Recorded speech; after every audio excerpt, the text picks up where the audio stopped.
there and walking the streets of the future is really going to be breathtaking.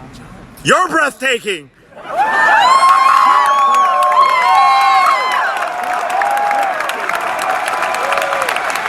दोस्तों, मेरा नाम है इमरान। आपको हमारा चैनल इंडी गेम रिव्यूज में स्वागत है। यहाँ हम गेम्स और सिर्फ गेम्स के विषय में बात करेंगे। मैं इस चैनल को अकेले मैनेज करता हूँ, तो इस चैनल को हमारे चैनल को बढ़ने में आपकी मदद की सख्त जरूरत है। आज हम साइबरपंक 2077 के बारे में जो कुछ भी जानते हैं उसके ऊपर बात करेंगे। इसमें कैरेक्टर प्रोग्रेशन और कस्टमाइजेशन शामिल होगा। First person perspective, third person perspective, vehicles, मुकाबला, दुनिया, combat system, melee combat, apartments, romance, release date, हथियार, आंकड़े, लेवलिंग, दुश्मन कैरेक्टर्स और एनपीसी के साथ ही साथ मल्टी प्लेयर को भी कवर करेंगे। साइबरपंक 2077 एक सिंगल कहानी चलित अनुभव है जिसे CD प्रोजेक्ट रेड द्वारा बनाया गया है। ये एक फर्स्ट पर्सन RPG है जिसके स्किल्स, आंकड़े, ब्रांचिंग डायलॉग्स एक खिलाड़ी बदल सकता है। ये पॉन स्मिथ के साइबरपंक 2020 पेन और पेपर गेम पर आधारित है जो 1988 में जारी किया गया था। ये गेम वर्तमान में शुरू से अंत तक पूरी तरह से खेलने योग्य है। साइबरपंक 2077 PC, PlayStation 4 और Xbox One पर रिलीज हो रहा है और हालांकि अभी तक इसकी घोषणा नहीं की गई है, लेकिन नेक्स्ट जनरेशन कंसोल्स के लिए भी सामने आ सकता है। CD प्रोजेक्ट रेड ने गेम को 1080 Ti और Intel i7 87K पर 30 FPS कैप करके चलाया था E3 2018 की डेमो पे। पर हमें उम्मीद है कि फाइनल रिलीज वर्जन को मिड रेंज PC और कंसोल हार्डवेयर के लिए भी ऑप्टिमाइज्ड किया जाएगा। CD प्रोजेक्ट ने कहा है कि हार्डवेयर गेम को सीमित नहीं करेगा। साइबरपंक 2077 उत्तरी कैलिफोर्निया के मुख्य राज्य की नाइट सिटी में शुरू होता है।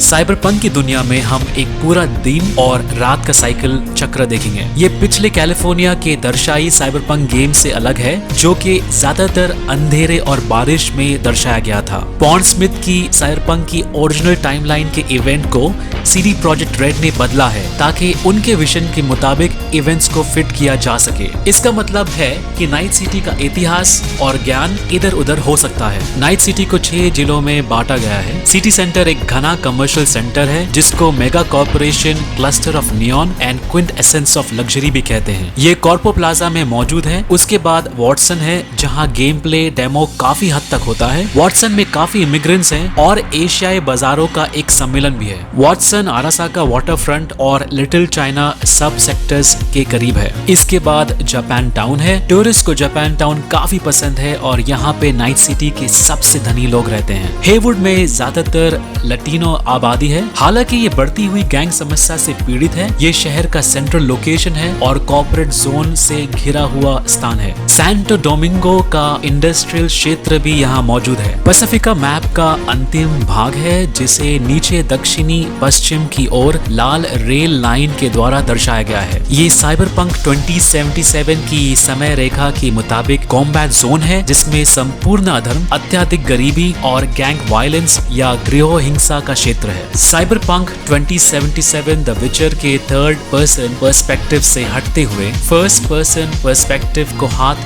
फैलाए स्वागत करता है। ये गेम की विसर्जन या इमर्सिवनेस और कहानी को बताने में मदद करता है। इसका ये भी कारण है कि साइबरपंक का नक्शा काफी अधिक वर्टिकल हिसाब से बनाया गया है और इसका मतलब है कि मेगा कॉर्पोरेशंस के लंबे स्काईस्क्रेपर वाले इमारतें फर्स्ट पर्सन पर्सपेक्टिव में अधिक प्रभावशाली होगा क्योंकि आप उन्हें अपने ऊपर से दिखते हैं। थर्ड पर्सन पर्सपेक्टिव में साइबरपंक की दुनिया का पैमाना घट जाता है। उम्मीद है कि पोस्ट लॉन्च के बाद मॉड सपोर्ट उपलब्ध होगा जो हमारे लिए थर्ड पर्सन पर्सपेक्टिव में खेलना मुमकिन करेगा। Photo mode, third person cutscene और थर्ड पर्सन ड्राइविंग जैसे फीचर्स उन लोगों के लिए कंफर्म किया गया है जो वास्तव में अपने बनाए कैरेक्टर्स को देखना चाहते हैं। गेम में कोई लोडिंग स्क्रीन नहीं होगा जो साइबर साइबरपंक की दुनिया में इमर्शन बनाए रखेगी। साइबरपंक 2077 में आप वी के रूप में खेलते हैं, जो कि पूरी तरह से कस्टमाइजेबल है। CD प्रोजेक्ट रेड ने पिछले गेम द विचर 3 में ऐसा नहीं किया था। साइबरपंक में आप अपने कैरेक्टर का लिंग, शरीर, चेहरा,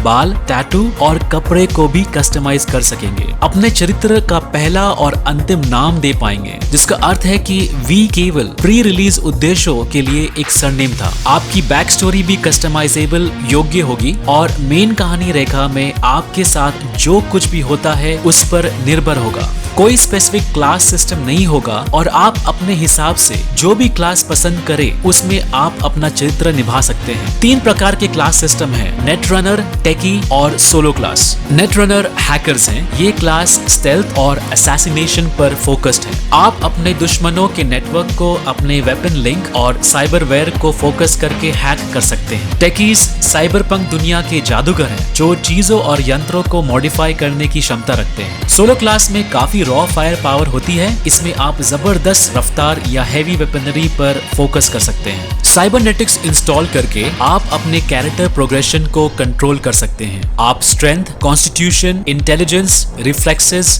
टेक और कूल जैसे एट्रीब्यूट्स को लेवल अप कर सकते हैं। ये एट्रीब्यूट्स नए साइबरवेयर इंस्टॉल करके साथ ही साथ स्केल भी होता है। कैरेक्टर को लीथल बूस्ट देने के लिए स्किल, पर्क्स और मॉड्स भी उपलब्ध हैं। जैसे ही आप हैकिंग, क्राफ्टिंग और वेपन प्रोफिशिएंसी जैसे कार्यों को सफलतापूर्वक करेंगे, आपका ओवरऑल स्किल भी बढ़ेगा। आप द विचर 3 जैसे नए वेपन बना पाएंगे और समय के साथ ये वेपन्स टूट भी सकते हैं। जब आप मेन मिशन या साइड मिशन को पूरा करते हैं, आपको स्ट्रीट क्रेडिट प्राप्त होता है। इससे आप हायर लेवल वेंडर्स और एनपीसी को अनलॉक कर सकते हैं। इनसे आप ऊंचे लेवल के साइबरवेयर, ऑगमेंटेशंस और हथियार खरीद सकते हैं। साथ ही साथ आप खतरनाक नौकरियां या डेंजरस जॉब्स डेक्स्टर डिशॉन जैसे फिक्सर से खरीद सकते हैं। डिशॉन के अलावा ऊंचे फिक्सर्स भी उपलब्ध होंगे, जो आपको ज्यादा कठिन और खतरनाक क्वेस्ट्स देंगे। साइबरपंक 2077 में इमर्जिंग गेम प्ले है। इसका मतलब है कि क्वेस्ट्स और घटनाओं को ट्रिगर करने के लिए कई तरीके हैं, जो खिलाड़ी की क्रिएटिविटी पर डिपेंड करेगा। साइबरपंक 2077 में एक फोन कॉल को आंसर करने से,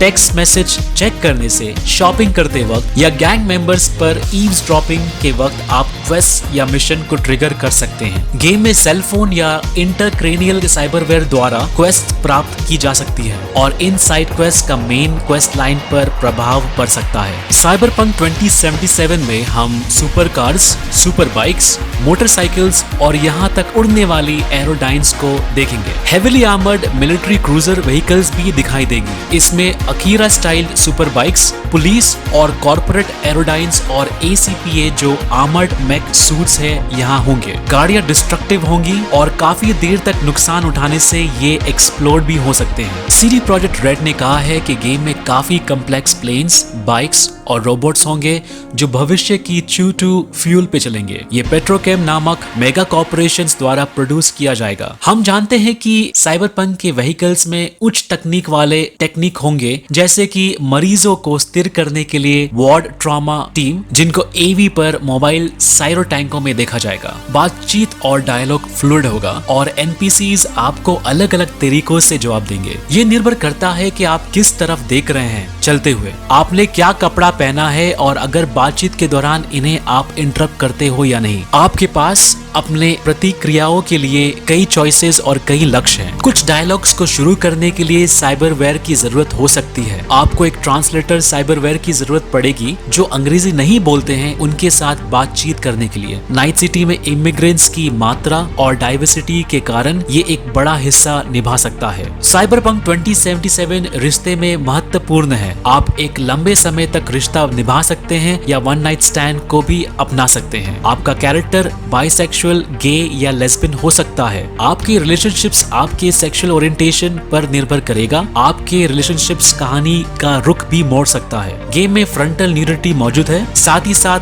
आप एक साथी को रेंट भी कर सकते हैं। इनमें से कुछ आप नाइट सिटी मशीनों के माध्यम से ऑर्डर कर सकते हैं, जिन्हें जॉय बॉयज और जॉय गर्ल्स कहा जाता है। गेम के दौरान जैकी वेलिस और T-Bug जैसे साथी भी होंगे, जिन्हें गेम प्ले में देखा गया था। साइबरपंक की दुनिया के बारे में सीखना पेचीदा पेचीदा हो सकता है। दुनिया का खुलासा, नियम और पहलू को वास्तव में समझने और विश्लेषण करने के लिए समय चाहिए। द विचर 3 में किताबों को लूटने और पढ़ने से आप उसकी दुनिया के बारे में जान सकते थे। ये चीजें साइबरपंक में इंस्पेक्शन सिस्टम कहलाता है। दुनिया में आपको मिलने वाली आइटम्स को माइक्रोस्कोप के नीचे रखा जा सकता है और इससे उस आइटम की बैकग्राउंड, ओरिजिन, उपयोग भी जाना जा सकता है। वी ने इस योजना को स्पाइडरबॉट प्लग पर आजमाया था मेलस्ट्रॉम के अड्डे पे। इंस्पेक्शन सिस्टम से विज्ञापनों के साथ इंटरैक्ट किया जा सकता है जो हमें उनसे जुड़े स्टोर्स या वेंडर मशीन तक रास्ता दिखा देते हैं। अपार्टमेंट साइबरपंक 2077 में वापस आने और आराम करने के लिए जगह है। आप एक रोमांटिक दोस्त ला सकते हैं या इंटरनेट सर्फ कर सकते हैं या अपनी 4 दीवारों में आराम का अनुभव कर सकते हैं। आपके पास नाइट सिटी में कई अपार्टमेंट्स हो सकते हैं। जैसे आप अपने रैंक में इम्प्रूव करेंगे, एक रैंक से दूसरे रैंक में आपके अपार्टमेंट्स और शानदार और ऊंचे मंजिल पर मौजूद होंगे और उसके बाद सबसे ऊंचे कॉर्पोरेट एजेंट से करीब होंगे। हमें ट्रॉमा टीम और द मेलस्ट्रॉम या मेगा कॉर्पोरेशंस जैसे फैक्शंस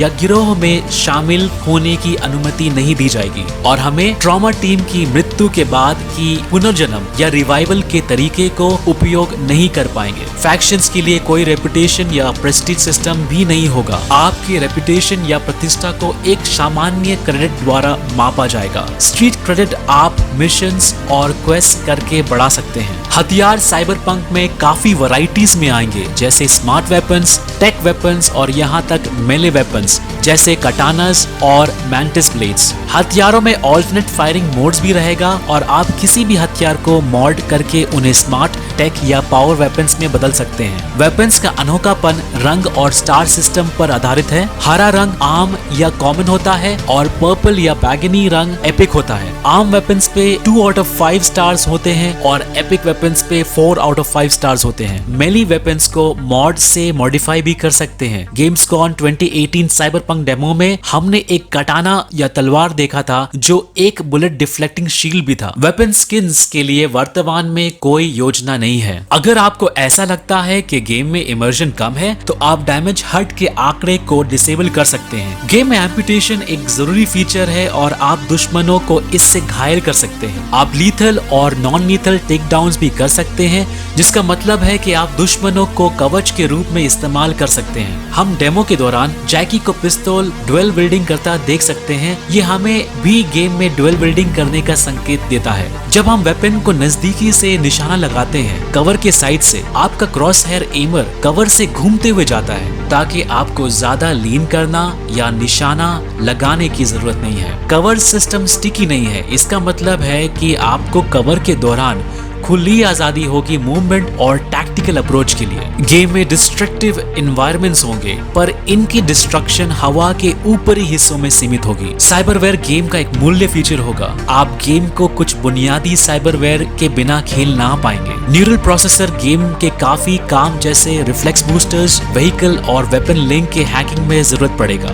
ये गेम को आगे प्रोग्रेस करने के लिए मूल्य होगा। फिर से सभी के साथ बात करने के लिए खेल में एक लैंग्वेज ट्रांसलेटर की आवश्यकता हो सकती है। हम देखते हैं कि वी की स्पीच या भाषा ट्रांसलेटर डिवाइस डेमो की शुरुआत में एशियाई महिला का ट्रांसलेशन करता है, लेकिन अंत में मेलस्ट्रॉम गैंगर को नहीं। नाइट सिटी में कुछ एनपीसी से बात करने के लिए विभिन्न भाषा चिप्स की आवश्यकता हो सकती है। साइबरवेयर डॉक्टर या रिपर डॉग साइबरवेयर को इंस्टॉल कर सकता है और हटा भी सकता है। और शहर में काफी गैर कानूनी रिपर डॉक्टर्स हैं जो इलीगल साइबरवेयर काला बाजार से इंतजाम कर सकते हैं। सभी साइबरवेयर से जुड़ी एक इंसानी कीमत है जो कई साइबरनेटिक्स इंस्टॉल करने पर हमें इंसान कम और मशीन ज्यादा बना देती है। हम साइबर साइकोटिक नहीं बन पाएंगे और साइबर साइकोसिस अन्य कैरेक्टर्स और एनपीसीज के लिए रिजर्व होगा। गेम में जॉनी सिल्वरहैंड नामक एक कैरेक्टर होगा। ये आपके दिमाग में बसा होगा जैसे कि कोई वर्चुअल रियलिटी। इस कैरेक्टर को E3 माइक्रोसॉफ्ट कॉन्फ्रेंस पे रिवील किया गया था। आइए देखते हैं ये कौन है। Please welcome Keanu Reeves.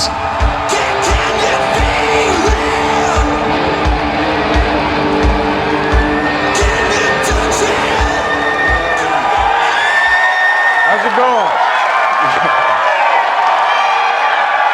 Hello, Los Angeles. E3. Yeah. All right. Good to see you. Thank you. All right. All right. I gotta talk to you about something. I gotta talk to you about something. CD Projekt Red. Cyberpunk 2077. All right. A while back, the guys from CD Projekt Red approached me and asked me to be a part of their new project, Cyberpunk 2077.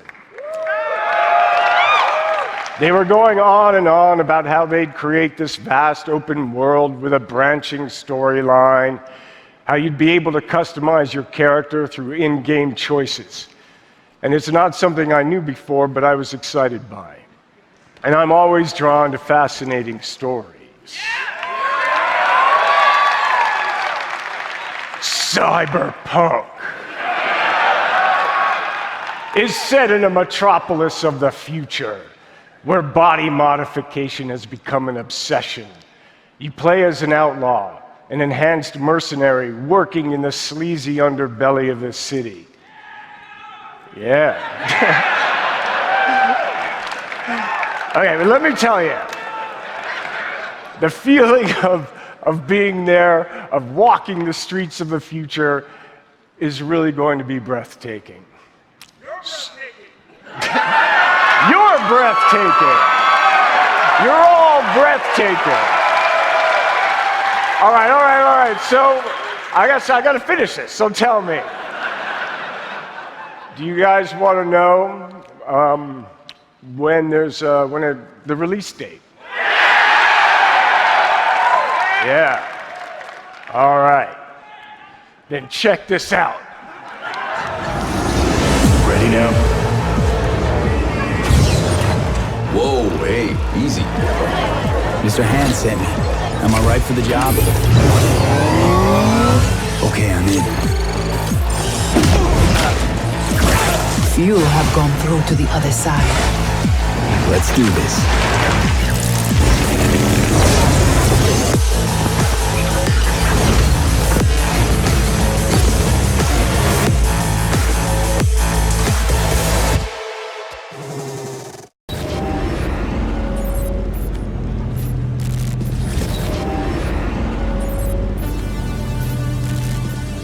We have a city to burn.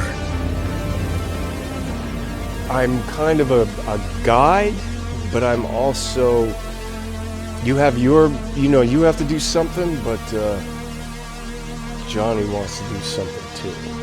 And so there's this, am I your friend? Am I a foe? Am I really helping you? Am I not helping you? Are you in my way?